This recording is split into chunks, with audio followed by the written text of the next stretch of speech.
This whole self-help world isn't just about feeling good. It's the superpower to life. Is there anything special about me? I'm just some dude from a small farm town. If you don't see such a drastic change in you, you're rationalizing patheticness. Why are you not the most heroic version? You want to change? You have to... There's, you could say, 2 levels of people who stay stuck that I talk about a lot. One is the venters, right? So that could be him, where it's like, and most likely a good amount of you fall into that. Or you know for sure someone who falls into this category, where they like talking about their problems. Anyone know someone like that? You hang out with them and they just talk about how hard it is, how unfair it is. Yeah, it's like everyone's like, it sucks and this and this and this. Did you ever try giving them the solution? Yes. Yes. Were they happy about it? No. And this can really mess with us, especially, say you, or all of you. You're into this whole personal development world, so you learn so much and you're like, I have the advice that'll change your life. Just do this. And they get really pissed off or even aggressive. Why? Because they don't actually want to change. They just want an audience to hear their story. Why are you ruining my venting session? I'm here to talk about how hard it is for me. What, you're giving me the solution? No. Listen and just say, oh, it's so tough. Oh, I'm sorry. That's one level. The level above that, which a lot of you fall in, is not the venting cycle, it's the learning cycle. Where people are like, oh, and there's this and this. You're like, well, why don't you do that? No, I need to learn more about it. I need to learn. I need to read more books. I need to watch more videos. I need to understand more about my problem. But the trap there is there's a big difference between understanding your problems and solving them. Meaning most of you know everything about your problems, I hope, right? You could write a whole book on this. You're like, it came from my childhood and this, and I have that pattern, and this is the belief that runs me, and this was holding me back, and blah, blah, blah, blah, blah. Okay, did you change it? Nope, I still have it, but I understand it really well. This whole self-help world isn't just about feeling good. It's the superpower to life. And I say this modestly too. Meaning, I talked about it the past couple days, but you do realize I'm from a small farm town in Switzerland of 650 people. Right now, I think it's around 750 people. No one makes it out of Switzerland apart from me and Roger Federer. Who else? Who? See? 3 of us. That is it. Switzerland is, one, amazing. You'd want to grow up there and retire there, but no one makes it out. How is it that I'm me now? Is there anything special about me? Yeah. No. That's the thing, is that there isn't. I know you look up to me, but there's nothing special about me. I'm just some dude from a small farm town. That's it. What's my superpower? Personal development. And it's given to everyone, but no one takes advantage. You want a superpower? It's right there. And you're just not taking it. Or you're watching it, or worshiping others who take that journey. Look, they're so inspiring. Oh, look at Julien, he changed. Oh my God, me? No, I'm still the weirdo, but he did really good. I found out about this, and it was like discovering literally the secret to the universe. You will never meet anyone more excited and passionate about this than me. For real. This is 2006 in Switzerland. I was like, wait, you don't just have to be at the mercy of life? You can do something about this? Wait, I don't just have to settle and do this job I hate and play this character that I hate. I don't have to be the shy little boy who's stifled and polite, trying to please everyone, including like growing up. I had so much anxiety, I couldn't even ask for water in a restaurant, like with waiters. Like, excuse me, can I have some more water, please? Can I have a carafe d'eau, s'il vous plaît? That was me. Look at me now. The only difference, this. Yeah? This is Julien. Welcome to my blog. One more take. I'll be updating it regularly with... This is Julien. Welcome to my blog. If you don't see such a drastic change in you, you are playing too small, and your standards are too low, and you are rationalizing patheticness. Why are you not the most heroic version? For real. Why? It's handed to you. It wasn't handed to me.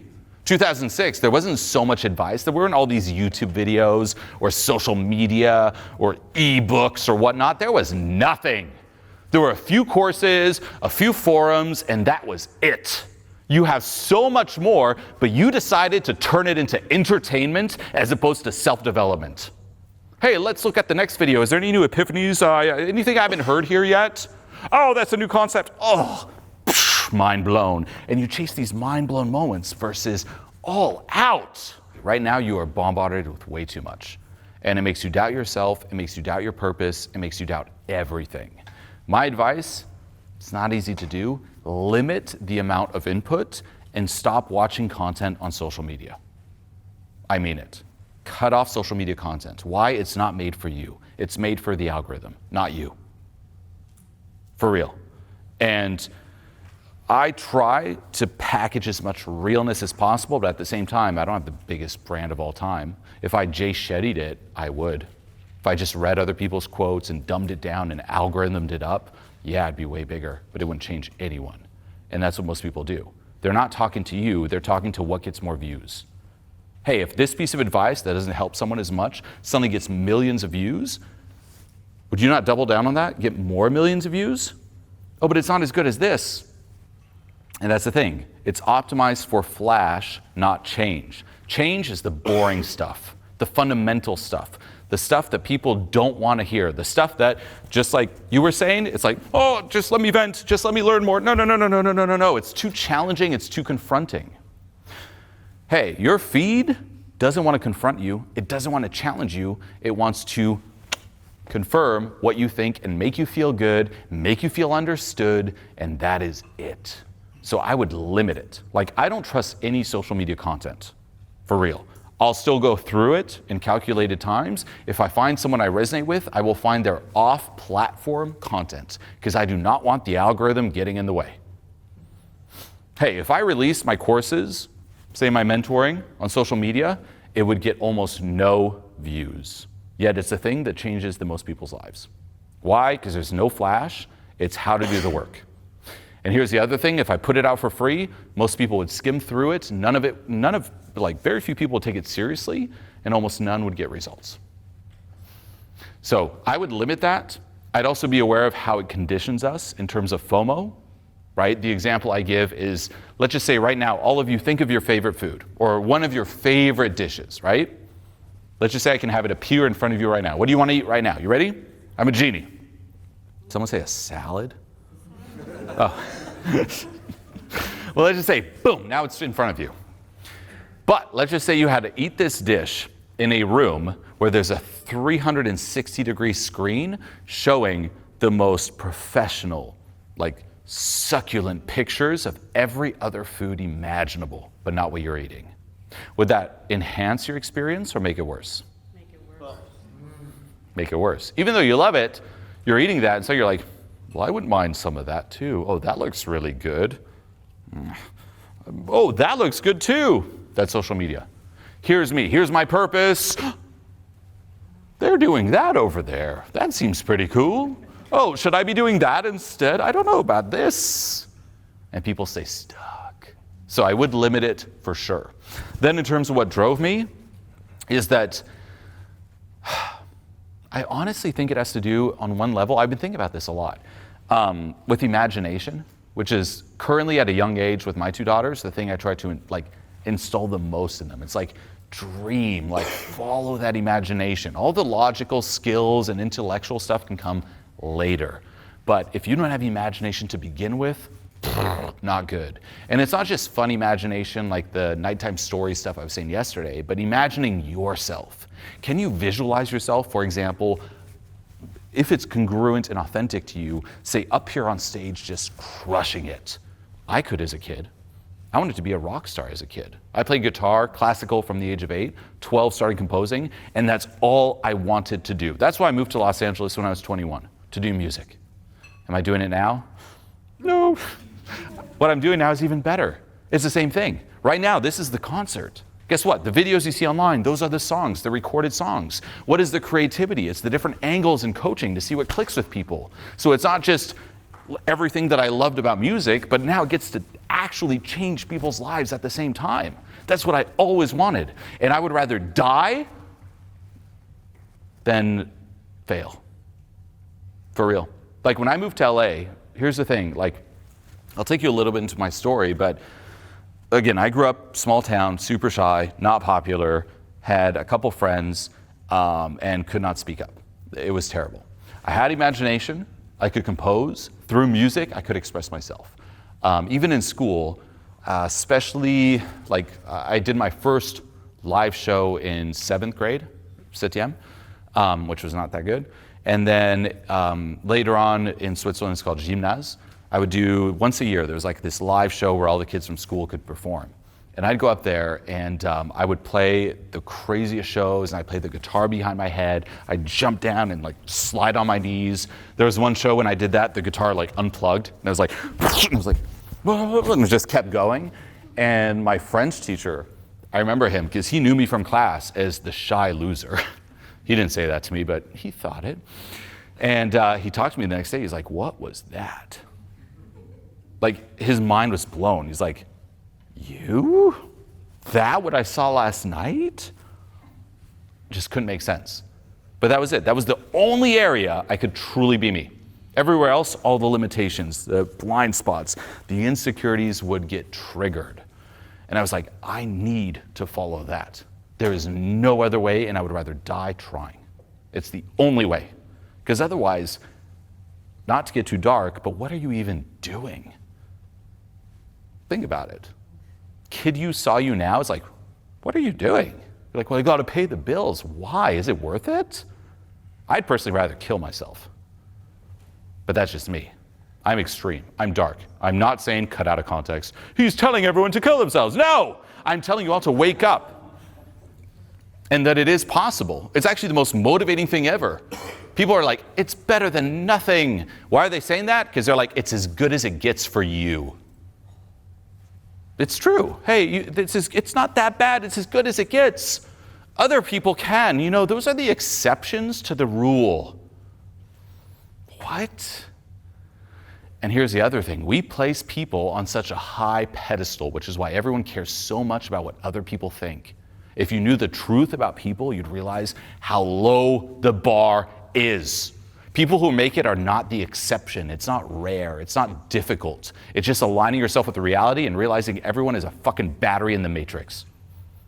And the game is so easily played if you understand the rules, and the rules are handed to you, but people just don't take it. They're too addicted to their comfort zone, they're too addicted to their pain, they're too addicted to what other people think of them, and they're unwilling to challenge their map of reality. And all of you have a map of reality. Some of your map might be like, well, to succeed, it's very hard. There's a lot of competition. By the way, there's none. I met people from all levels. You'll meet the most successful people. They are stupid behind the scenes. Stupid. Like, how are you so successful? You're so dumb. Like, for real, it's shocking. It's such a mess. Other people, you're so successful. Like, but you're a scammer. What? It's like, it's insane how low the bar is. But you tell that to someone, they're like, no, I need to hang on to my map. Let's play this experiment, right? We're in Cologne, Germany. Imagine from a young age, I gave you a map of Berlin. Hey, go find your way around Cologne. Are you going to find your way around it? No. What if you hustle more? Nope. More discipline? More positive mindsets? More affirmations? No, because it's the wrong map.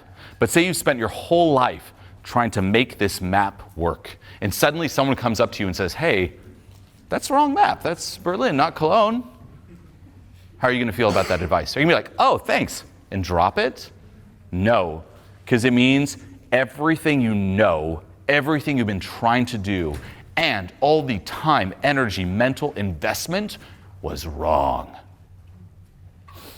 And people are like, no, I'm going to make it work. Right now, you are trying to make your map of reality work as opposed to questioning it and dropping it. But dropping it is scary too. And it's not just your map of reality, it's in terms of who you think you are too, your identity, who you believe yourself to be, which is not even who adult you believes you to be, it's who younger you determined you were. Guess what? I don't view myself as being the shy person. Who decided that? A younger version of me. A traumatized younger version of me said, Julien, you're the shy loser. And I just listened to it. Well, what else did that younger version of me made me believe? What is younger you making you believe right now? Did you ever stop and question it? As opposed to, how do I act within this map? And this brings the first big shift in questioning, which I suggest you all do, is instead of asking yourself what now, ask yourself why.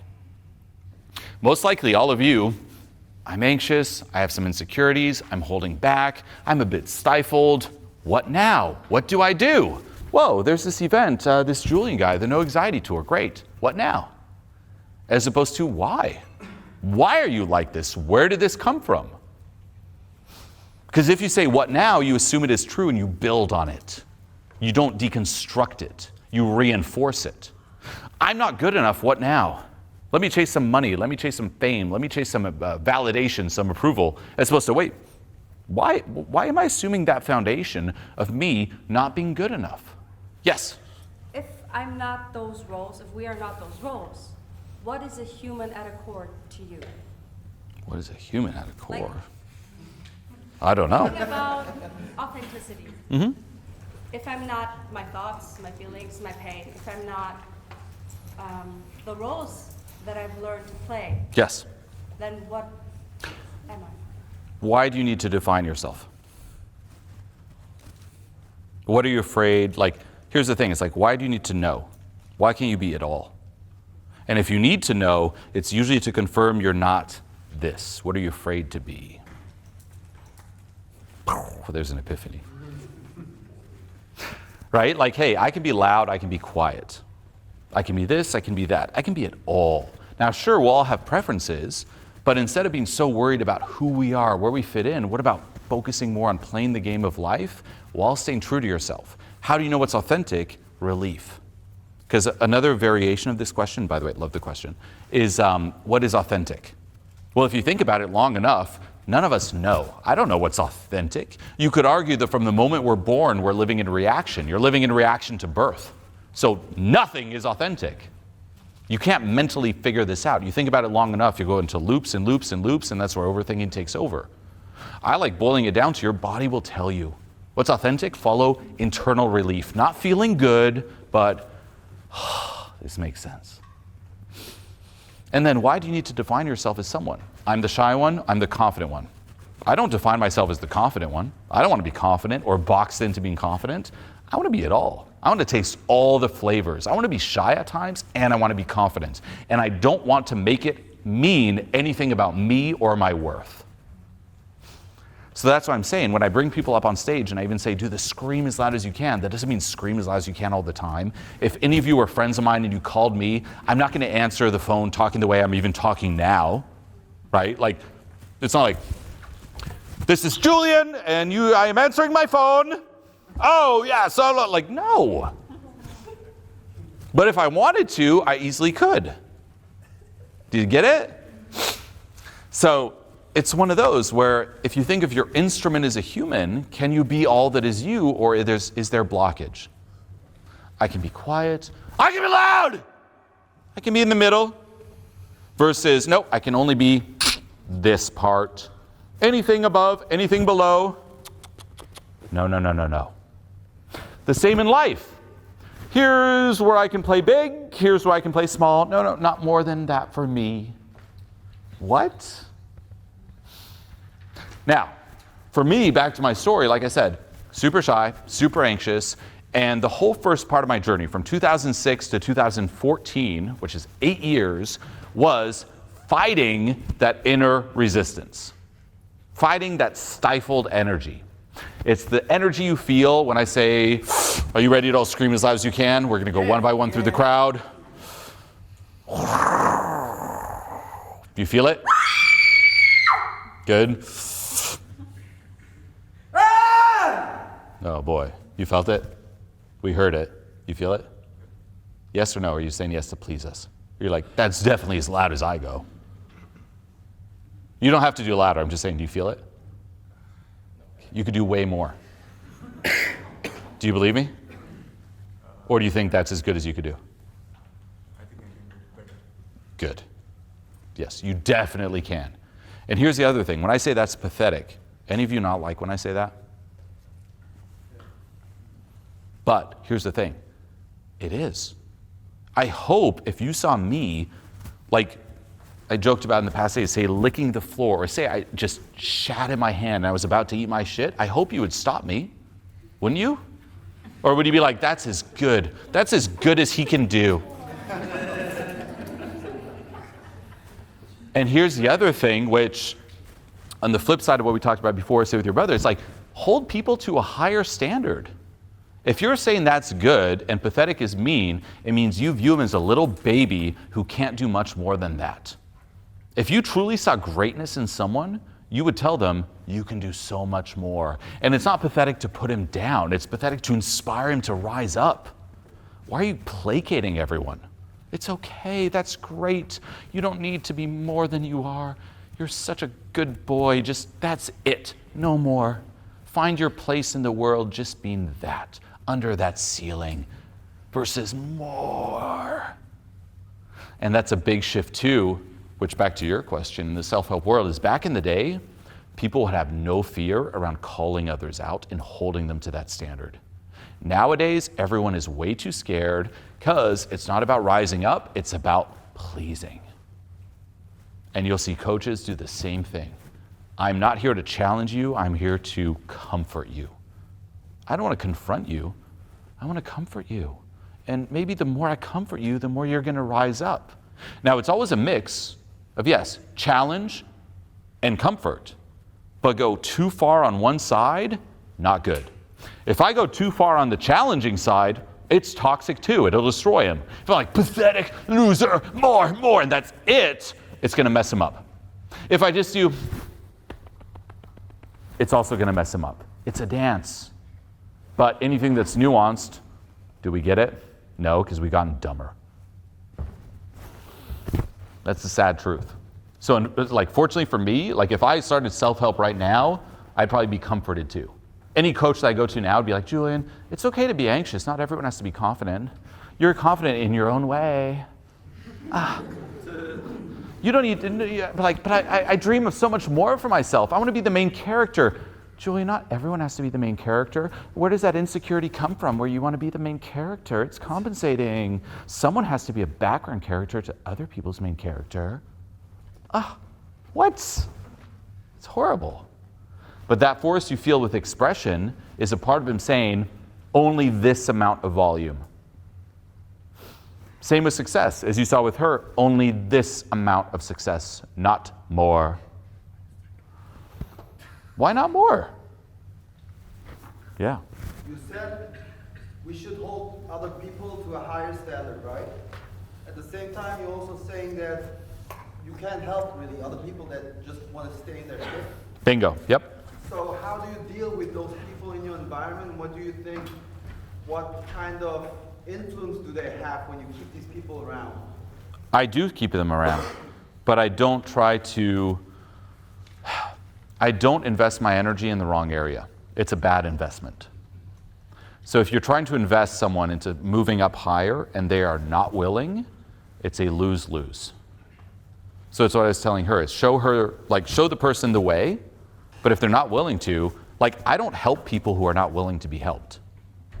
I'll test them very fast in my life. Do you want to move up? Yes. And if someone's like, no, good. But sometimes you get... I'm not God. I'm not going to force people to move up. But I find those who will, and yeah. But don't you know this feeling when you kind of get fed up with their story and you're like, Yes. I showed you the way, stop fucking talking about it, right? No, then you accept them for who they are. Okay.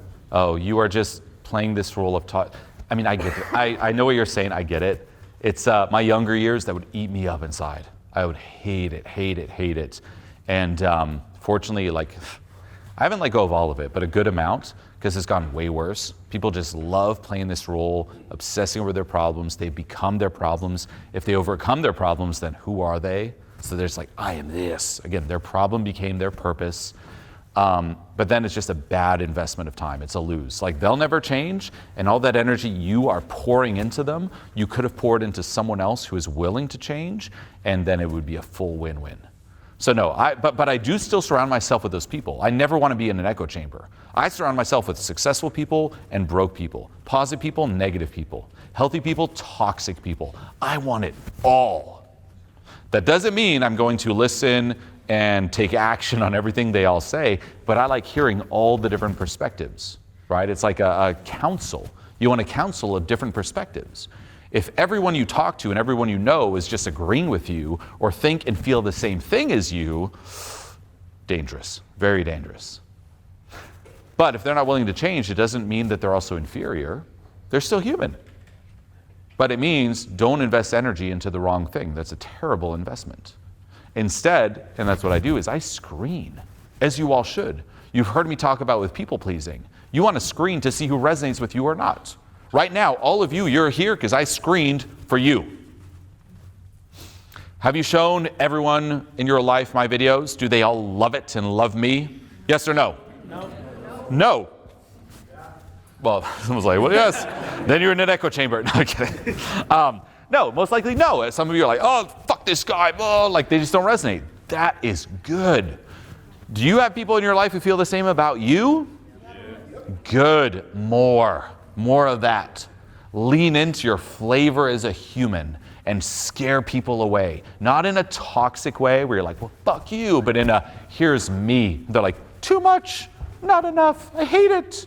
Good, because then you will find those who resonate. You want to screen. And that's a shift from being the people pleaser, which is, do you like me? Do you like me? Do you like me? To, here's me, and broadcast it out. And be a magnet.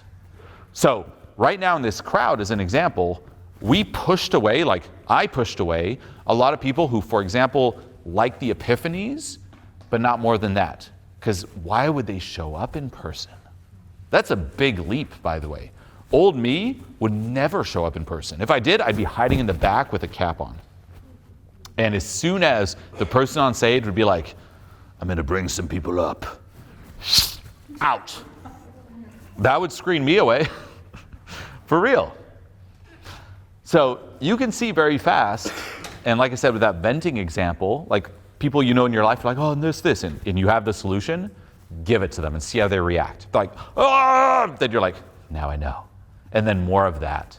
Like I love scaring people away in a healthy, authentic way. Because the more I do, the more I attract people who are just down. And then it's not bad investments. And that's the thing. Most people's social life is just this like circle of bad investments and internal compromises, as opposed to things that are aligned. And you can audit too in terms of how much you perform and how comfortable you are being you. Do you show your humor with everyone? I hope so.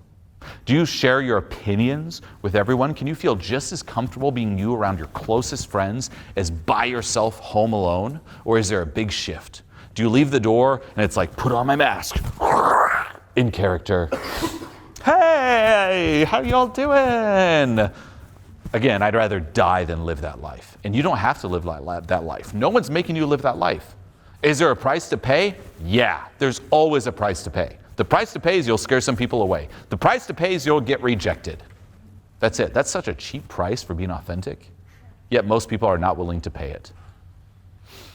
Rejection is so cheap. The same as, I don't have any friends, I don't have a partner. Okay, go meet more people. Oh, then I'll get rejected.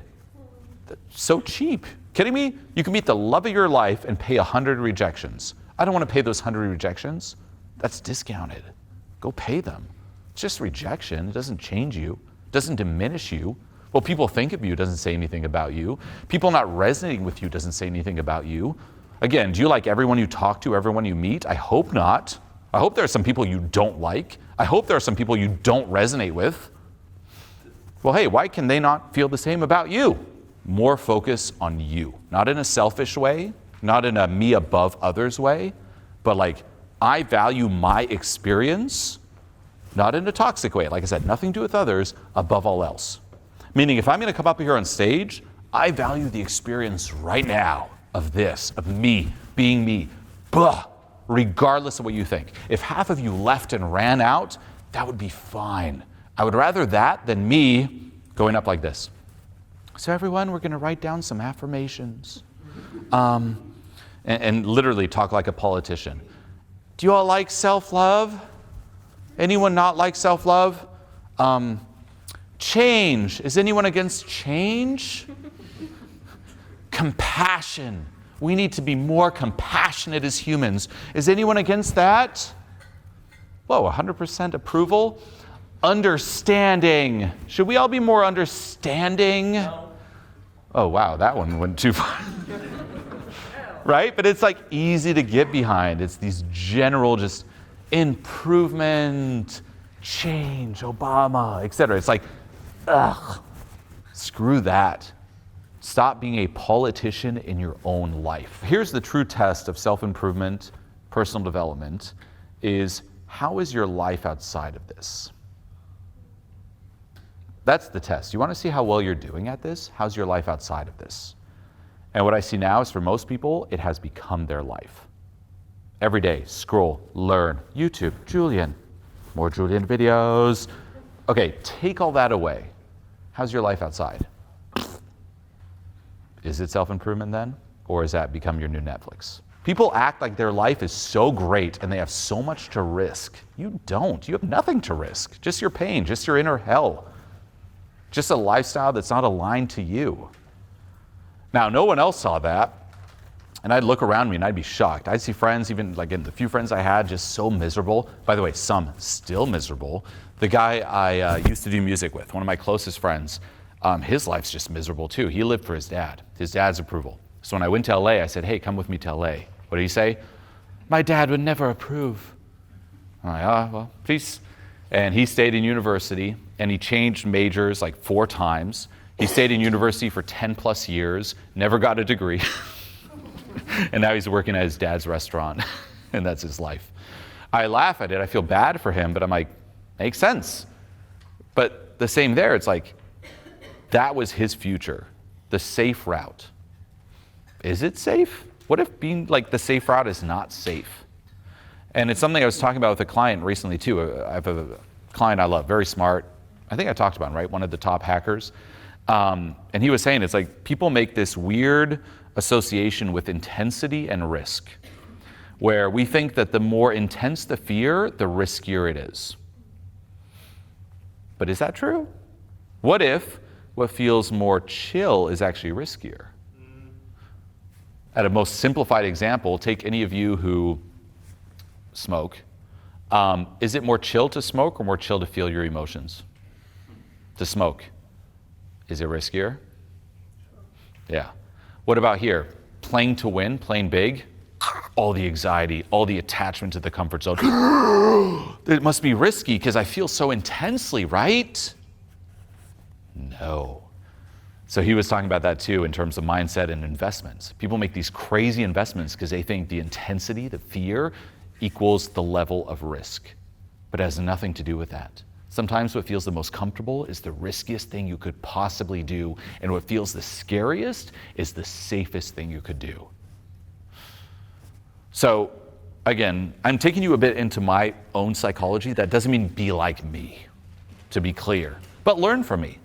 Here's a candid, no little sugarcoating or little self-help spiel on it. Here's honestly the raw truth. The same thing I would tell my own daughters is, hey, I did not want to live that cog in the machine route.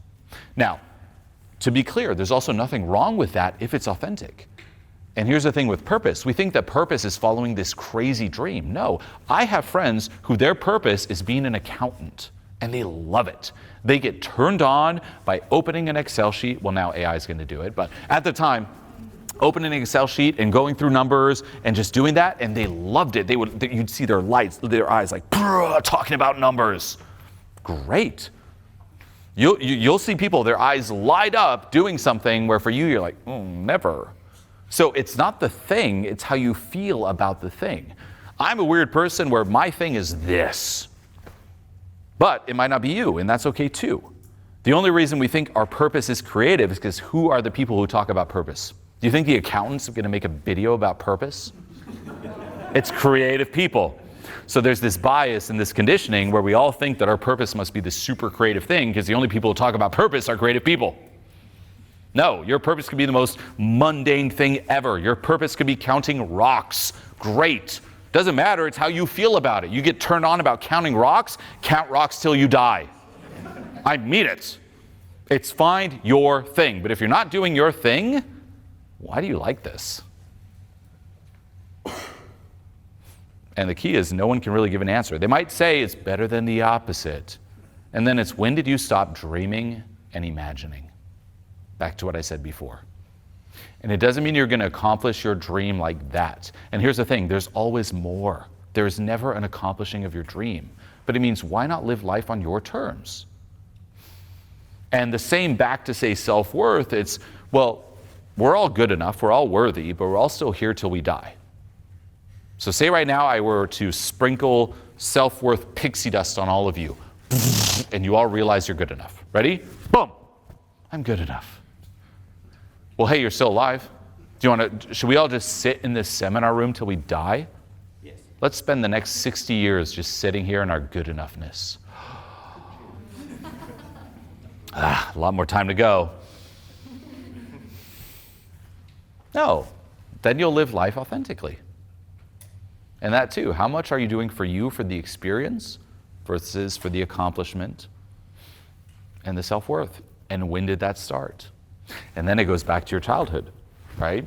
So here's where we get a bit more technical. If you go back to your childhood, I'll write it again. We are all born whole, right? We are all born expressive. All of you are louder now as a baby, as a kid, than you were today. None of you were anxious about screaming for your mom's milk. You were shameless about it. You're out in public, like as loud as possible. People would stare. You would just go off. For real. And at some point, as you grow up, you start becoming more aware. As a baby, you can't see further than this. You don't even know what the world is. You can't even create this 3D model of what's this. You don't know about politics. You don't know about your best friend Trump, right? You have no idea. You're just born. You're just like, ah!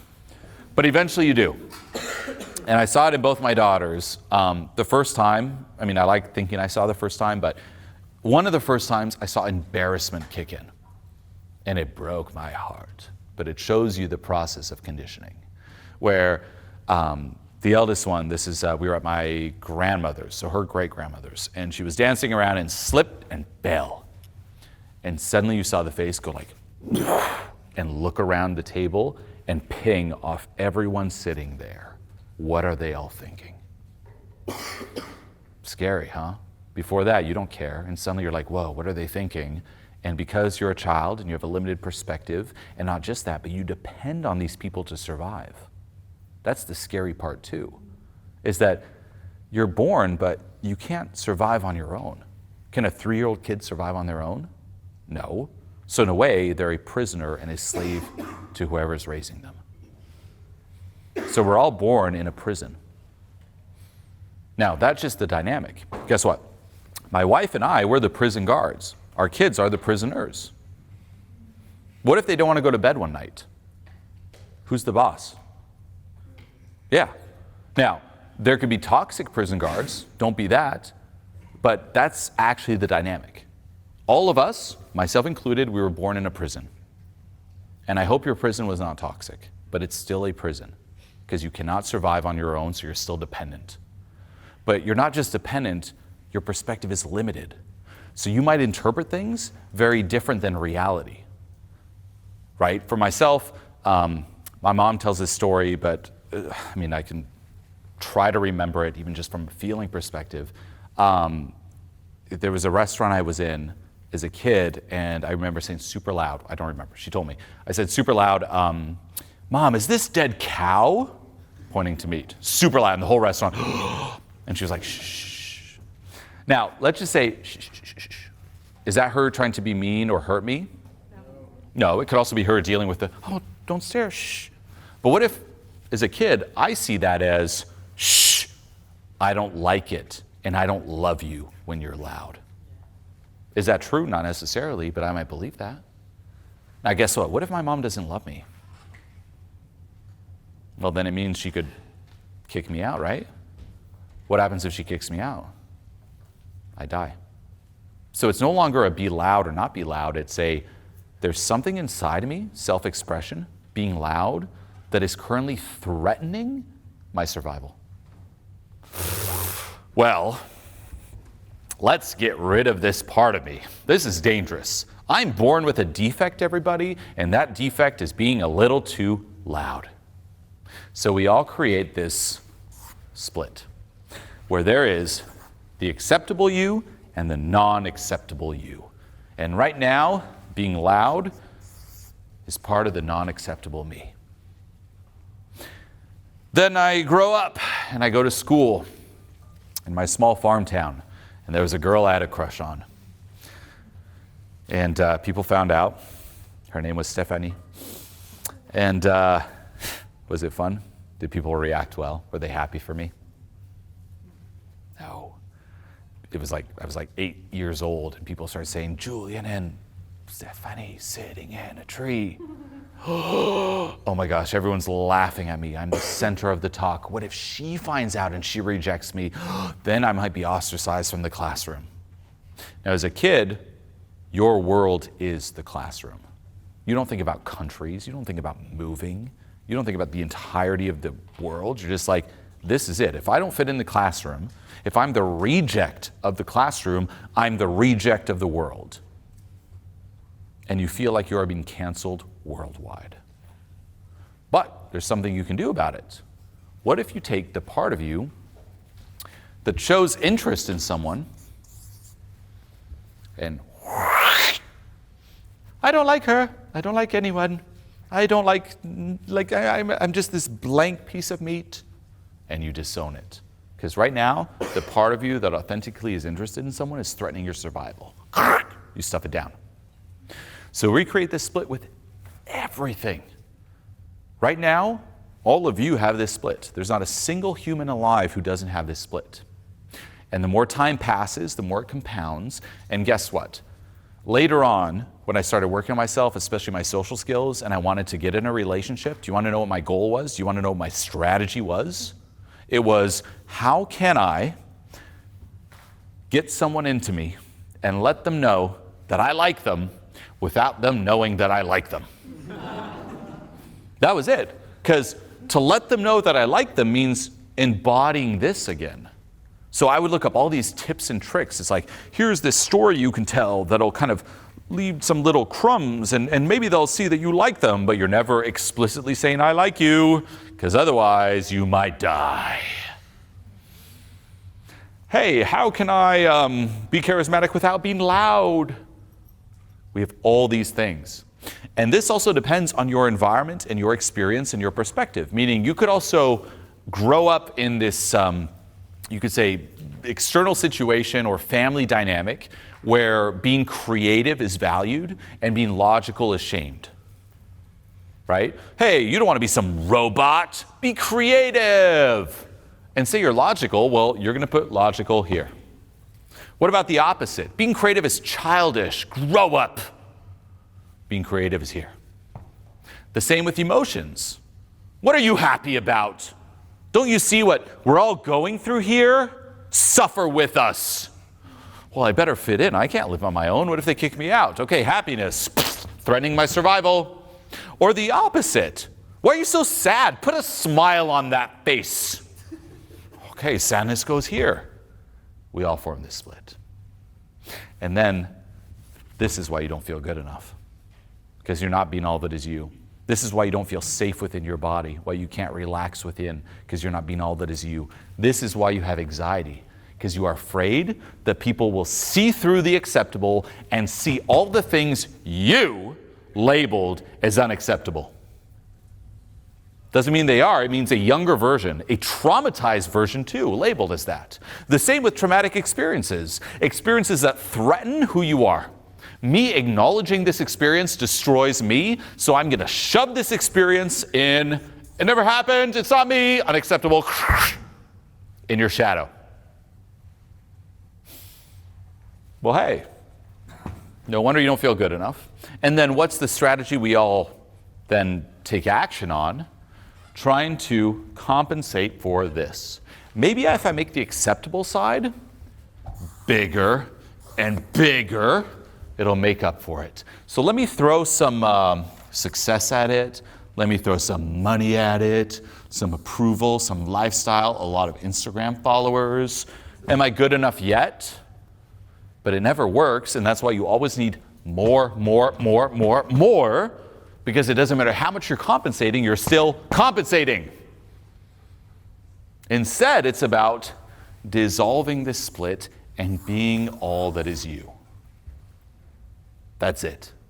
That's why whenever you're triggered, it's because I'm asking you to embody something you disowned. When I ask you, with the simple example, scream as loud as you can, I am asking you to embody full volume loudness.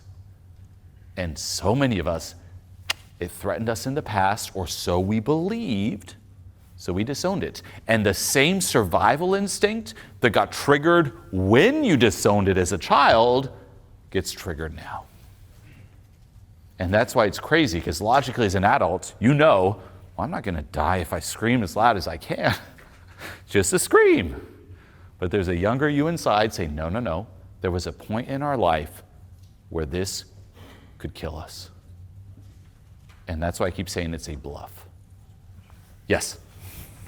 I was wondering when I was on stage yesterday, I could actually feel this freeze moment. So my brain just kind of stopped working. I think I had those small moments where I were present in the moment and where I could kind of slip Yep. out there. But how do you manage to really be present and not get overwhelmed by this feeling of fear? In the moment, you can try to relax into it, but it'll never get to the cause. So love this question. So one, that's the dynamic there. Two, what you say, which is what I love, is that all the breakdowns, and here's another harsh truth, unfiltered truth, all the breakdowns you see online, all the videos, everyone who comes up on stage, none of that will change them at a core. None of it. Even the people you see at the end, they break down, like say you in tears and stuff, he's not changed. He's back to being the same person he was before the event. He had a glimpse of it, yeah. Awareness, yeah. Proof he didn't die, yeah. But you're back to being that. And that's what screws a lot of people over, is they see these on-stage breakdowns and they think that 20, 30 minutes on stage is going to change patterns that have run them their entire lives. I wish. I honestly wish. I do. It'd be awesome. It'd be so cool. But no, you'll get a glimpse, but don't underestimate how deep this runs. And not just that, but there are things built on it and built on it and built on it. There's so much invested that it takes a long time. Like there's a reason I tell all of you, I still do letting go meditations myself. I'm not out of it. I still do it. So if any of you, especially those of you who might have done coaching before, you stop doing the meditations, what are you doing? I still do them. You think you're above me? Yes. So you said that when your daughter fell, right, you saw that embarrassment in her. Yep. And did you go like, hey, that's awesome that you fell, or you're a pathetic child, you can dance? So did you create that split deliberately for her? Or No. did you try to avoid that split? I laughed. No, I'm kidding. No. I'll try to diminish that as much as possible, but you will never avoid it. And Meaning, do the same with us? well, for grown-ups, it's different. I will purposely try to trigger things in all of you that will poke at things you disowned in your past. But I will never do it the first round, say growing up. So no, with my daughters, I'll try to minimize that, but I also understand that it's impossible to avoid this split. And this is the mistake people make when they're like, hey, just create a safe space. Fuck those safe spaces. Now, there is a time and place for it, sure. But if you do that, you create this bubble and you're ultimately sheltering your child from the inevitable. Your child is going to have to meet life head on. And it can either be gradual with you supporting them and loving them throughout. So it's protect, don't shelter. If you shelter them, it's going to hit even harder. And no matter how much you shelter them, they're still going to create this split. As they grow up, as they become more aware, it's inevitable. So it's not this thing that you stop, it's this thing that just happens, but it is this thing you can help them and teach them to let go of. So no, I'm teaching them how to start processing it. Now, I'm not going to go into this detailed breakdown, right? It's like 6 and almost 4.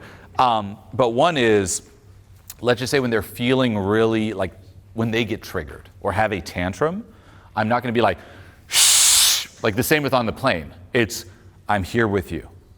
Feel it. And feel it and take as much time as you need, however long you need. That's it. So that will help a ton. But then you'll also see core beliefs pop up.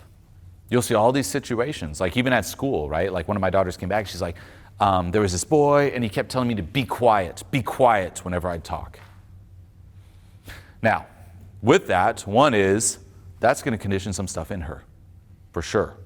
Can I address it then and there? Not necessarily, but now I'm aware. Then it's also equipping your child with the skills to navigate this world. So one thing I personally do, because I'm also an expert in social skills, is on the practical, technical side, I'm going to walk her through every possible comeback, and come back on comeback, and come back on comeback, and I will have her act it out and role play it with me. Which, by the way, too, here's another one. Never expect anyone to rise to the occasion. Practice, practice, practice. If your kids are in danger and they want to scream help, have them do it and practice it before it happens. Do they know what they sound like when they scream help at the top of their lungs? I'll have my daughters practice that. Go for it. So if it does happen, I hope to God it doesn't, but if it does, there's not going to be that same resistance. They're like, I've done it before. Help! Right? And then also explaining the logical side to it as best you can and relate it to them. And also show, like, again, it's like, hey, it doesn't change how I feel about you. Because there's so much pinging, not just in terms of what you say, but in terms of micro calibrations. Where so many parents will say certain things, but the child will pick up in the body little flinches, little things where they're like, oh, shoot, oh, my parent. Or even if the parent's shocked, like, the kid told me to be quiet. And you see the parent like, oh. Well, what does that tell the kid? Who knows? How might the kid interpret that? Oh, no, my parent feels really disturbed by this. Something's wrong with me. But you can't escape it. But here's the thing, it doesn't matter. Protect them, don't shelter them. In the long run, just sign them up for my coaching when they're 18. The 2 biggest skills I'll personally say have, in my opinion, helped me the most with parenting is the awareness of everything I teach you here when it comes to emotional skills, trauma, core beliefs, so on and so forth, self-expression, the split within, conscious, subconscious. But the other one too is social skills, learning how to actually read someone. And it's not read someone at a surface, it's get into their minds. And you'll never be perfect at it, but there will always be certain tells. And how do you read someone? By talking to tons and tons and tons of people and seeing the patterns. Now, people will take this out of context, like, well, you're trying to read someone to manipulate them. No, it's to understand them. For real. It's realize that in any conversation, like say we're talking, there's the conversation you're all going to hear out loud. Hey, how's it going? Good. Okay, out loud. But there's actually 3 conversations going. There's the one out loud, and there's the one he's having in his head, and the one I'm having in my head. The more you can get into the one he's having in his head and speak into them versus at them, the more impact. So people will take, again, at first glance, like when my daughter fell and say, got up, everyone asked her, are you okay? You okay? What do you think she said? Yes. Yeah. And then you'll see a little shiver of the lips. Is she okay? No. No. And I'll still look for that, where that'll happen, and I'll immediately, in a calibrated, non-shaming, making a big deal out of it way, because then it'll make her feel worse about it, quickly take her to the side, and I cannot tell you the amount of times. One of my daughters like, I'm okay, and I take her out of public sight, hug her, and she starts breaking down in tears. Something she would have stuffed down otherwise. So social skills and this awareness is not just for you, it's for your loved ones too. Not just kids, but also reading your partner. So many disputes and breakups and divorces simply come from that. And not just that, but it's stories that we create in our minds. So much of the arguments you have in your life are most likely based on stories. So much of the things people don't like about you are most likely based on stories and triggers within. Navigating that is really, like I said, the superpower to life, where there's the logical surface layer, action, action, action, and any action step this day and age is laid out in front of you. You want to build a business? You'll find 1,000,001 videos about it. Do this, do this, do this. You want to get out of your shell? Do this, do this, do this. As we talked with you yesterday, you want to make a sale? Do this, do this, do this. Now, I'm not attacking you saying this. I'm saying what's blocking her? Nothing practical, internal. So I like viewing it like there's a logical external map and an emotional map, right? Here is the external map. I'm broke. I need money.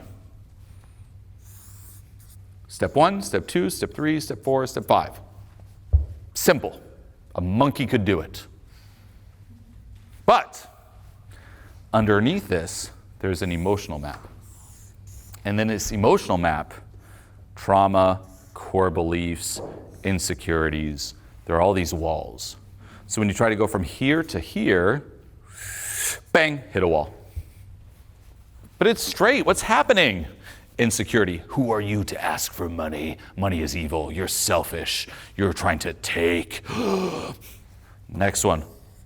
What if they reject me? What does it say about me, my worth? Now your worth's on the line. Oh, but what if it feels this way? Fear of a feeling, etc. Clear this through letting go. Easy.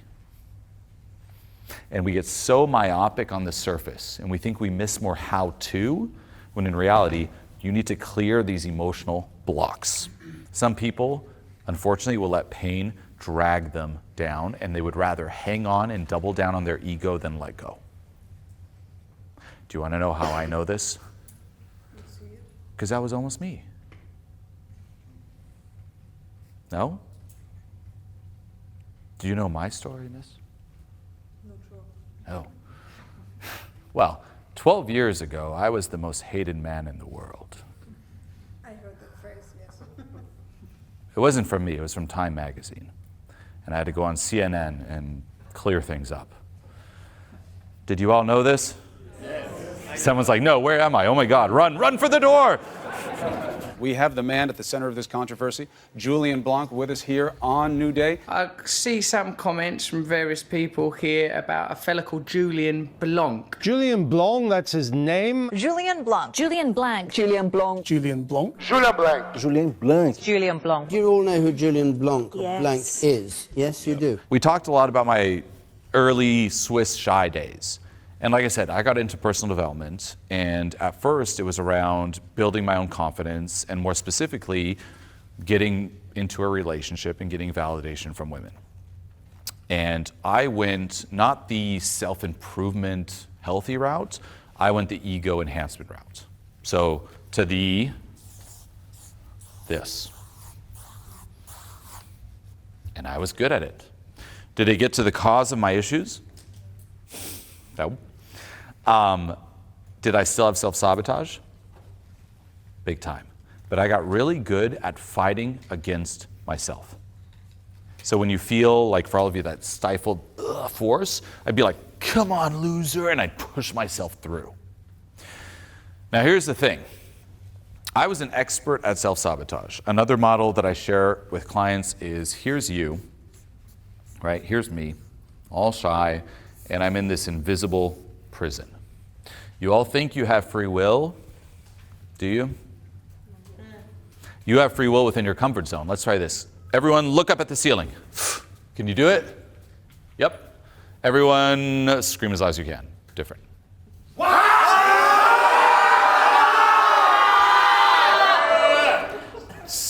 Could be so much better. So as long as you're in your comfort zone, you have free will. If you try to venture outside, you feel a force that pulls you back. So I like viewing it like there's these guards of self-sabotage patrolling the prison. Now, people will try to make an escape. Willpower, discipline, let's go. And they sprint out. It could be sprinting out in terms of self-expression. It could be sprinting out in terms of piercing through a ceiling of success when it comes to their money. It could be sprinting out and expanding their social circle, their love life, their health, you name it. But eventually, the guards get you and you get pulled right back. You've all felt this, right? This force that just kind of pulls you back to what you know. And here's the thing to realize, you will never ever beat those guards. They will always win. If you attack them directly, they win. The only way to free yourself from this prison is to deactivate the 3 generators. One is past trauma, the other is core beliefs, the third is your core identity. So I was really good at fighting these guards. They got me, but I was really good at delaying the inevitable. And I accomplished everything my ego told me would complete me. I went from Switzerland, like I said, and it doesn't take away from what I said before. I had that mindset. It was like, more, enough of this. And I was driven. But you get driven, and this is also why on the scale, I put desire between courage and purpose. Meaning you'll get a glimpse of courage. This is for me, and that's where you must be very mindful of your ego taking over and getting you to sell out. Like, you'll see people start something very noble. I've seen many coaches do this too. They're like passionate about something, and it starts going well. And you'll see their focus shift away from, I'm doing this to help people, to the mind saying, you're making some money from this. You're getting some validation from this. Look at your followers. And the shift goes from, let's get more money, more validation, more followers, versus help people. So it forces you to sell out. So I put it above, let go of that, you tap into true purpose. So I got consumed by desire. And it was this egoic high, and I rode that wave to the max. And I accomplished everything.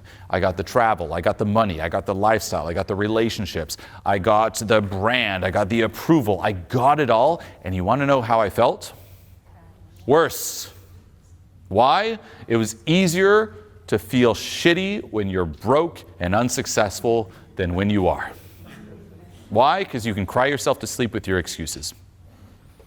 When you're broke and you have nothing, it's easier. Like, well, I'm not happy and not fulfilled because I don't have money. That's why. It's not me, it's the money. Okay, get the money, you still feel that way? Uh-oh. Well, it must be because there's not this thing. And I would literally look for things that were missing, and I had it all. At the time, I just turned 26. This is in 2014. And I looked at my life, and I'm like, I have everything that I could possibly want. And it would mess with me. And I thought at a core, something must deeply be wrong with me because of this. But what did I do? I doubled down on more. Well, okay, I'm getting validation, I'm getting approval, I'm getting reactions, but you know what I need? Stronger reactions. I need people to notice me more, but not just notice me like, man, there he is. I need to have an emotional impact. I don't care if they love me. I don't care if they hate me. I want them to really feel it, because if they see me, I matter. And I took my shock marketing to the extreme and post the most fucked up jokes and shit, and take those out of context. There's the story. I'm not what the media said I was. So much was taken out of context, but at the same time, I was not a great person, and I was miserable within too. And there's many things looking back that I regret and that I would change and that I would not say. And I'm like, ugh, like if I saw younger me, I'd be like, wake up, mother, like a dumb kid. That's how I view it. But I was driven, like my drug was the drug of approval. And here's the thing, I got so much, and when that happened, it all got taken away. And I got blasted with disapproval. Like the entire world saying, screw this guy. And I had a choice. Hang on to my identity, hang on to who I thought I was, double down on the ego, and let it drag it down with me, or let go. And it almost dragged me down. That's what I said, I almost killed myself. And fortunately, at the very end, got my glimpse of letting go. Did that heal me? Did that change me completely? No, but it gave me a glimpse. And that's what I was after this whole time. I was like, why am I chasing all this when it was this all along? But then, just like I said, 20 minutes on stage is not going to change you. All the subconscious programming and patterns took over again, but I knew the direction, and that's what I dedicated my life towards since. And I've documented it all online from end of 2014. So 2015 forward, you can go back on my YouTube channel, you'll see every single epiphany, every single change, every single realization documented for the past 12 years. And everything that event taught me is the foundation of everything I'm teaching you here today. But my ego was stubborn. It took a worldwide scandal to wake me up. I hope yours is not as stubborn, or it's going to be pretty bad. For real. And that's the thing, it's realize it before then. And there's enough data already in your life for you to realize it. Just look back right now at all the things you thought would work, but didn't. You have countless examples. Right now, you are living the dream life of perhaps a younger version of you. Once we achieve this goal, what happens when you achieve it? The next goal. Endless. It doesn't mean don't achieve goals, but it means, why am I attaching my worth to that? Why do I keep riding this elevator of self-worth and self-confidence? I have money, lost some money, validation, no validation, success, no success, as opposed to go get success. And that's the thing I also am not a fan of in the spiritual world, which is people try to throw the English expression, the American expression is you throw the baby out with the bathwater. Don't throw away success, go for money. I'm not a fan of all these minimalist like movements where it's like, don't go for money, that's ego, be a broke spiritual hermit. No, it's not the thing, it's your relationship to that thing. What about being spiritual and love yourself and have money? If you feel inspired to. But if you also don't feel inspired to, you also win. That's the thing, it's not the thing, it's what speaks to you. Someone who lives on a beach, working at a bar, surfing all the time, but they are fulfilled and it's what fuels their soul, just as successful as someone making millions whose purpose is something else. But it's find your path, what actually speaks to you. So that's, again, my story and what I've been trying to wake people up from, but there are layers of resistance as the self-help spiritual terrain and teachings changes. There's more and more excuses. But the thing that scares me the most, beyond people's stupidity, which they're getting dumber every single year because all they consume is social media and AI slop, it's true, so dumb, is a certain level of apathy. A certain level of meh, which shocks me. Less people take action than before. More people consume. How much of your life is producing versus consuming? Like I said before, take away all the consumption of self-help. Do you have a life? What is it like? Do you take action on things? Back in the day, there was less content, but there was more action. People would also not think about or debate or question certain things. They would try them out. Hey, here's an idea. Well, let me think about it. How does that idea fit here? And what do you think, Julien, about this idea or this angle on the idea? And what about this? It's like, try it out first. You're not allowed to talk about it or question it unless you try it 50 times. That used to be the rule. That's gone. And then there's this apathy where it's kind of like, it's all downhill from here. It's as good as it gets. Not me. Meh. Scroll. Meh. Like, you'd be shocked at the amount of people I even talk to on social media. I've been a lot more active on Instagram lately, talking to people in my DMs, and I'll see people like super, like, hey, DM me if you're interested in coaching. Tons of people will DM, like, so what's going on with you? Yeah. Like, what? It's baffling. So that's what I'm saying. There's a shift always in the terrain, but right now the big one is light a fire under your ass. You can do so much more. Like, it's shocking how I see more potential in so many people I talk to than they see in themselves. It's shocking too how I also care, where I'm like, why do I care more about your success than you? What the fuck? This is weird. More, higher standard. You do realize you want to change, you have to dissolve this, right? You have to let go of your resistance around this and embody this part of you. Yes? Do you all understand that? Yes. Okay. Well, step one is identify what's here to embody it. What's here? Yeah, what parts specifically? Angry parts. Okay, angry, what else? Do you know exactly for you, every single person? Okay, well then that's the first obstacle. And it goes hand in hand with what I said. There's what you know, there's what you don't know, there's what you don't know, you don't know. So much of what's in there, even if you try to think about it, you have no fucking idea. Now here's the mistake most people make. You realize, I hope, you have no fucking idea. And you don't just bullshit yourself saying, I kind of know, or hope something will magically change. But then you might come to someone like me and say, Julien, I have no idea, you tell me. Can I tell you? No. I have no idea what's holding you back. I have no idea what you've stuffed down there over your life. Zero. That's what's insane too, is people come like, Julien, I'm so anxious here. What do I do? I'm like, I don't fucking know. I don't know you. What do you think? I can read your mind? I have zero idea what is running you. Zero. And no one else does either. Even the people closest to you. No one knows. Only you. But you know what I can help you do? Is help you realize it for yourself. I can't tell you. I don't know. But I can poke at you. And that's step one of the coaching. It's what you've seen on stage. If I coach people, what do I do? Step one is, well, what happens if I put this person in this situation? Okay. What happens if I say this? Poke. Okay. What about this? Poke.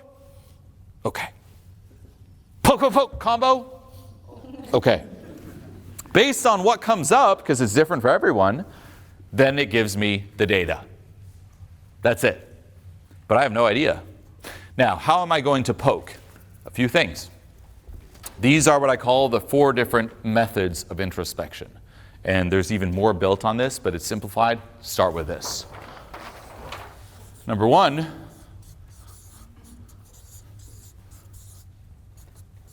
triggers. More specifically, action when it comes to letting go. Trigger, release,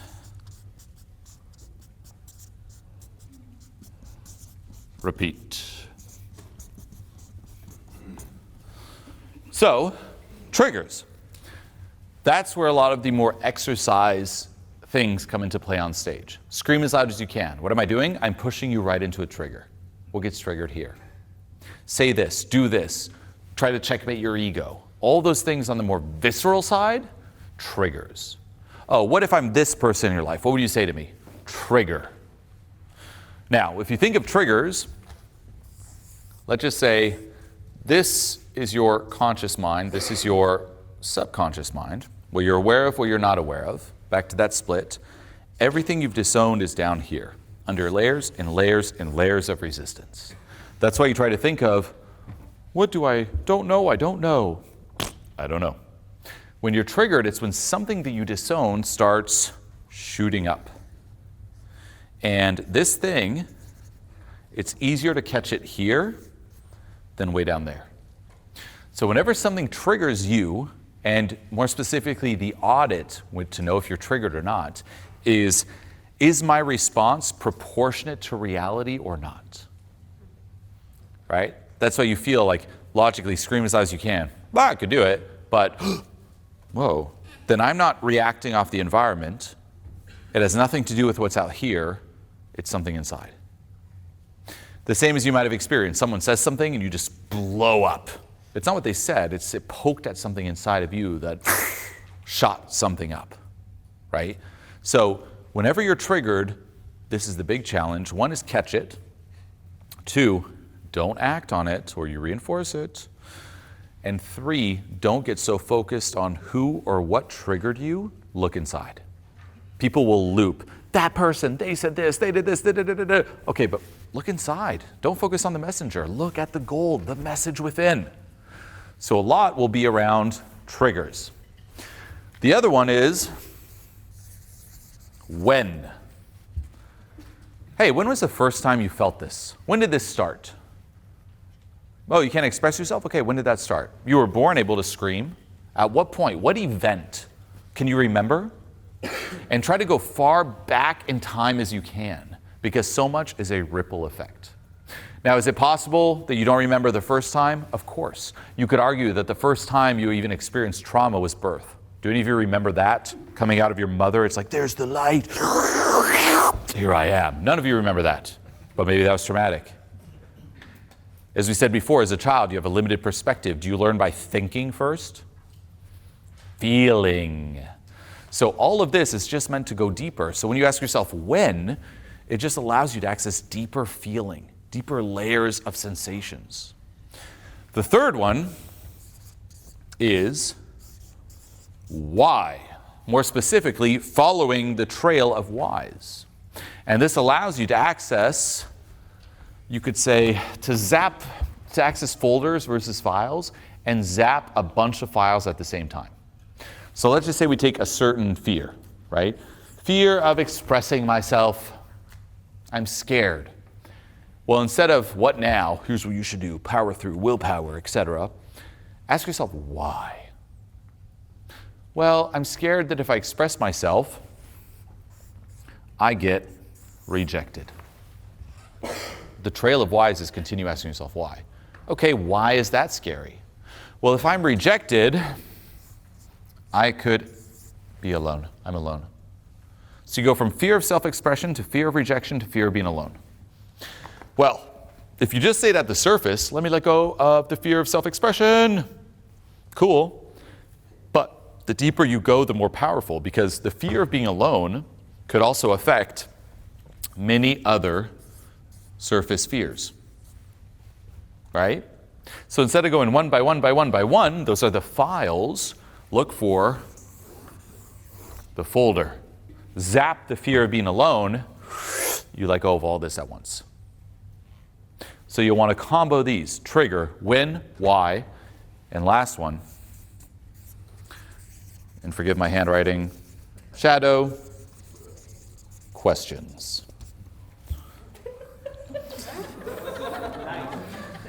Shadow questions.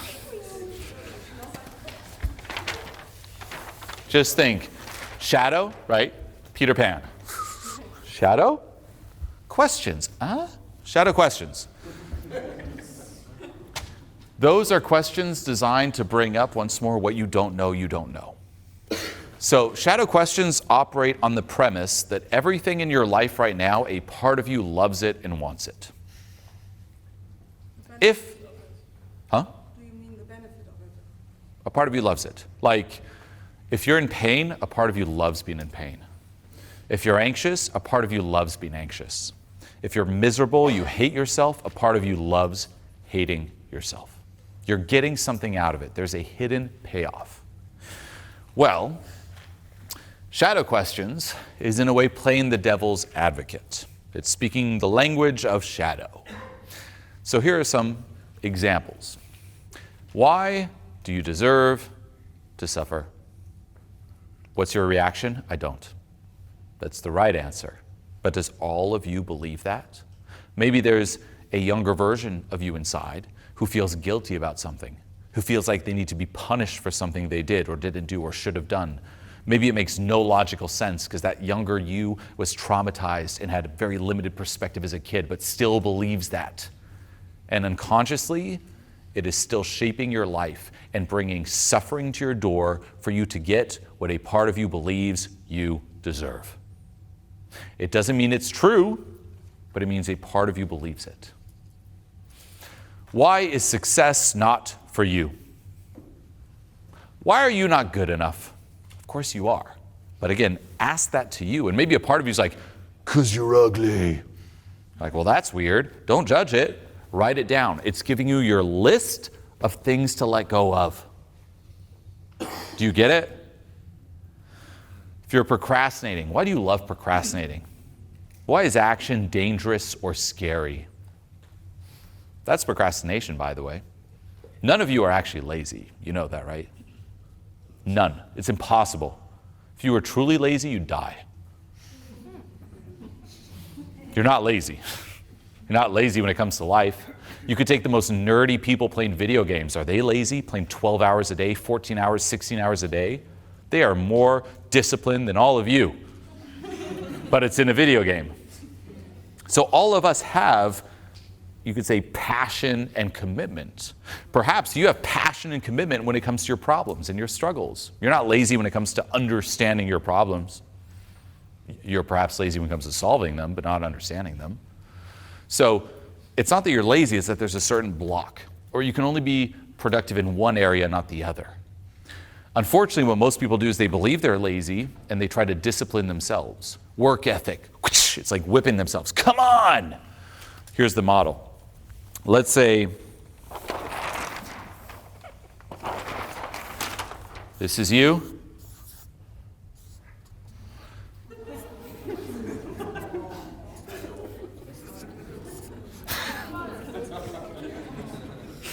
And you want to go towards success, right? here's where I want to go. I want to take action. But let's say inside of you, there is a little demon. It's not actually a demon, but you believe is a demon. And this demon says, nah, failure is sexier. Now there's a tug of war. You've all felt that. I want to be loud? No. I want to be expressive? No. I want to tell this person I like them? No. I want to go for success? No. Well, you can either let it drag you down towards failure. That's terrible too. But what do most people do? Hey, let's discipline this demon. We're going this way. Stupid. Step it up. Don't be a loser. Don't be a pussy-ass bitch. So much of self-help. Self-abuse in a way. Let's abuse this demon so it goes towards success. Toxic, unsustainable. Instead, let go of this demon. But first, to let go of it, understand it, shadow questions. So here's the concept, right? I want to go towards success. Demon wants to go towards failure. You want to understand it, speak the language of the demon. What's a great question? Hey, why do you want to fail? I don't want to fail. I want to go towards success. We're not talking to you, you dumb fuck. We're talking to the inner demon. It's shadow language, not English, not German. Shadow language. Oh, we got to fail because of this. There's a payoff. There's a reason it's getting turned on by failure. Find that reason. And then you can combine shadow questions, why, when, and triggers, and welcome to every single breakdown you see on stage. Watch any video after this event through that lens of the 4 things, and you'll see that 90% of everything I'm saying and asking, 1, doesn't come from me, comes from something the client said or did, or something that they thought, or a certain core belief, and I'm doing a combo of all those tools. But when you let go of it, here's the beauty. Instead of relying on work ethic, you develop what I call a work magnet, and you are pulled towards success the same way someone who is quote-unquote lazy is pulled towards playing a video game. They don't need to motivate themselves to play, they feel inspired to play. I don't need to motivate myself to talk and work right now, I feel inspired to. And then it gives you energy, and then you are unstoppable, and that is your unfair advantage. You will outcompete every single person who relies on discipline, because for you, hard work, even though it is hard work, does not feel like hard work. And that's step 1 when it comes to bringing things up into your awareness in order to let go of them. Now, before things start getting intense here, if you're looking to go through a similar process yourself and receive direct feedback from me personally, no matter where you find yourself in the world, then click the link below this video right now and apply for online coaching. This is my signature program, so click the link and I'll see you in there. Awareness also goes a lot deeper, where if we take this model here, acceptable, unacceptable, files versus folders, there are a million fucking things you disowned. And you could spend your entire life trying to find every single one of them. So I like also going back to the folders, and can you guess what the folders are?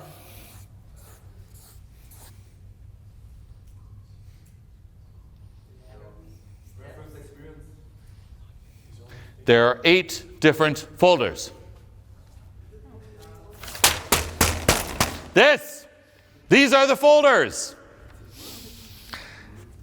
Every single one of you, and no matter what is holding you back in life, no matter what your sticking point is, no matter what limiting belief you have, it has to do with one of these levels. All of it. Let me walk you through them. Okay, and with each of them, there's tons and tons of files, obviously. At the bottom, there's apathy. And if there's anything you take notes on, delete everything. This is the most important, which is why you see it every single day. Apathy, and this is also the scale of transformation. Apathy's at the bottom, and that's the level of giving up. It's the level of what's the point? Meh, that. It could be apathy when it comes to you. It could be apathy when it comes to your goals. It could be apathy around feeling. A common one is people will tend to go back and forth between feeling good, feeling bad, being hopeful, feeling despair. And eventually, after that swing, you're just like, you know what? I just rather not feel, right? Hey, at least I won't, sure, I'm not going to feel good, yeah, but at least I won't feel bad. So you disown it all. Perhaps there's a goal that you had. You try, you fail, you try, you fail, you try, you fail, and you're like, this is too painful. I'd rather give up on that goal altogether. That's apathy. It's the lowest level. If you think of life, it's the closest one from completely withdrawing in life. And you might talk to people in this state of apathy. They might even seem grounded or present at times, but they're actually disconnected and numb. Completely withdrawn. Withdrawn from feeling, withdrawn from what's going on. You talk to them, you see their eyes kind of steady, but they're not really there. They're just in the background of their mind. Lowest level, beware. None of you are in apathy, by the way, or you wouldn't be in this seminar. If you thought there was no hope, what's the point? You wouldn't sign up. So, but you might have pockets. So be aware when it comes to feeling, and be aware when it comes to goals you may have had that you've given up on. Now, above that is grief. And this is the land of victimhood. And here are some subtleties when it comes to this work too. And the whole journey that we go through is that advice changes depending on where you are at. Meaning for someone in apathy, to get them out of apathy, do you want to know a great piece of advice? It's not your fault, you are a victim. Is that good advice, everyone? Telling someone they're a victim? You are a victim. It's amazing advice for someone in apathy. Why? Because it gives them hope. Wait, you mean I could if it wasn't for ... Shoot up to grief. Now, do you want to stay there? No. Once you're in victimhood, what's some great advice? Take responsibility, step it up. Sure, it might not be your fault, but it's your responsibility. But that's scary. Fear. Doesn't it piss you off? Doesn't it make you mad? What are you going to do about it? Hustle! Anger! See how the advice changes? So these are also the more competitive states where it's you versus others, you versus the world. And at the bottom it's you versus, what's the point? You versus, I'm a victim, poor me. You versus, but I'm scared. You versus, I'm going to show them. So it's all in reaction. It's playing not to lose, but with every single level, as you move up, you gain more energy and more power. Notice the texture. What's the point? I'm a victim. Scary, scary. Right? Now, that's the process you must go through. As you move up above that, this is where you finally tap into the more collaborative, where it's playing to win. So courage is the first taste of that, is instead of acting in reaction to all this, what is playing to win? Now, you might have a glimpse. Most people don't, right? Like, everyone knows what they don't want. Few people know what they want. If I were to ask you all, like right now, every single person, what if things right now were to go perfectly amazing according to plan? What would your life look like? Let's think about it. Your ideal life, do you all know? In detail, or do you know what you don't want? Or is it vague? In my ideal life, I'd be confident. Okay, where exactly would you live? What job would you have? What would you do?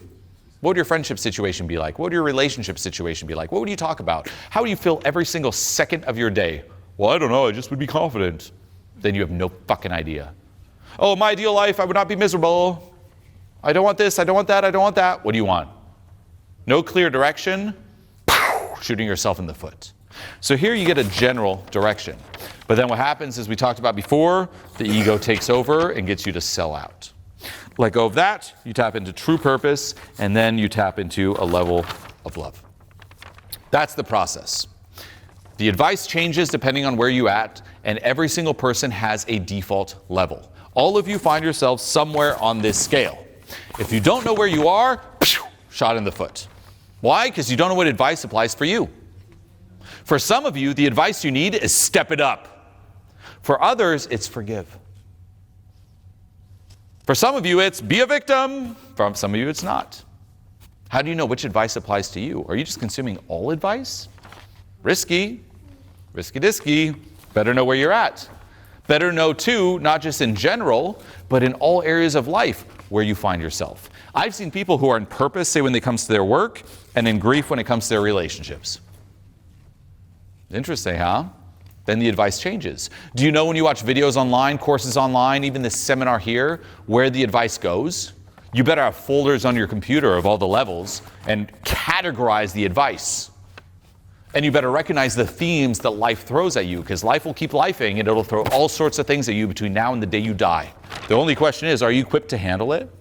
Or are you going to let it fester and have more traumatic imprints on you and run you and destroy you? Or are you going to feel your way through it? So this is the process to audit what you don't know you don't know. This is the process to audit the things you disowned. This is the process to audit where you find yourself, what advice you need, and what to aim for. Because here's the other thing. Say you're in fear and you're trying to shoot up to courage or purpose or desire. It's too big of a jump. Aim 1 or 2 up. It also means don't follow feeling good. You're in grief or fear, you have to go through anger. You can't skip that. So this is the process personally on a more macro level I talked about before. Most clients I work with for 6 months, the minimum is 8 weeks. This is what I take them through. It's that. Do you know where every single person who came up on stage, where they fall on this scale? You better. Do you know where you fall on this scale? You better. Starts there. And that's the mistake people make. They just consume everything, all advice. What?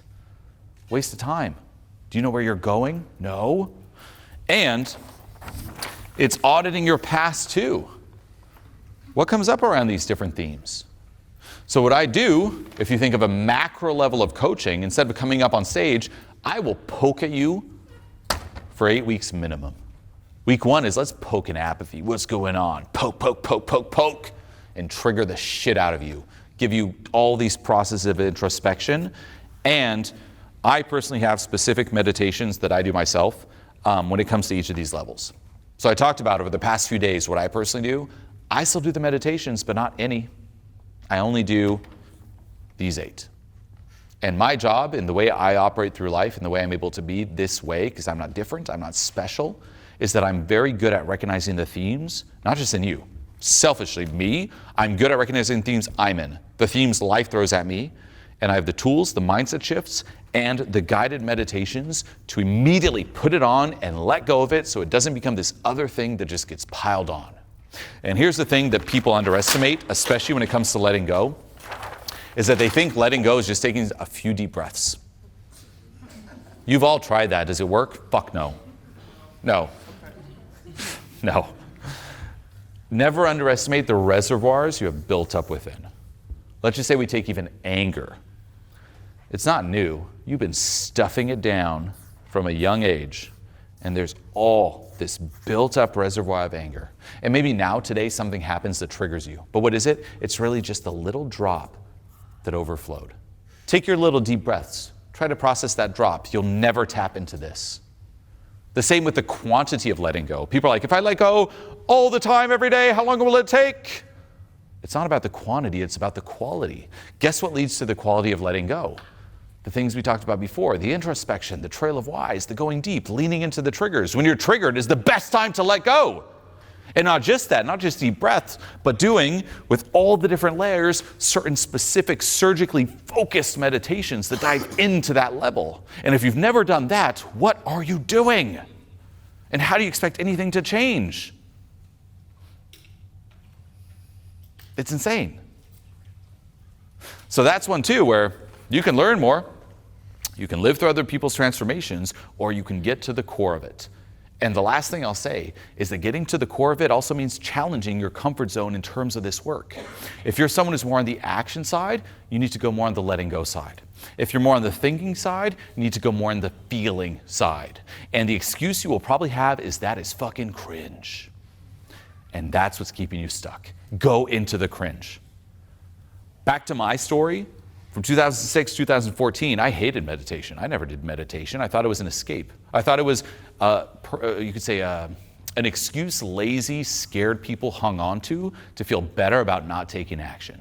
They're too scared to take action, so they'll meditate. And most meditation is bullshit, to be clear. This isn't concentration-based. It's active meditation. It's diving into your inner demons. It's the scariest thing you will possibly do, but done right, with the right tools, the right meditation and guidance, it's the thing that will change your life the most. So this is really what I'm known for. taking people through these levels. There's multiple people in this crowd I've taken through these levels, and it's really what all my content leads to. It's not for everyone. What did we talk about before? Screen, push away. Knowledge collectors, no. Want to learn and talk more? No. Want to actually get to the cause? Yes. You at the back who's broke? This is what'll change your life. There's no tip or trick or line that I could possibly tell you that'll change your life. And if you believe that, you still believe in fucking fantasies. There's no 20-minute breakdown that'll change your life. You still believe in fantasies. There's no avoiding doing the deep inner work, and deep down inside, a part of you knows that. There's people in there who I've coached who are at the complete bottom. There's people who are successful business owners, entrepreneurs.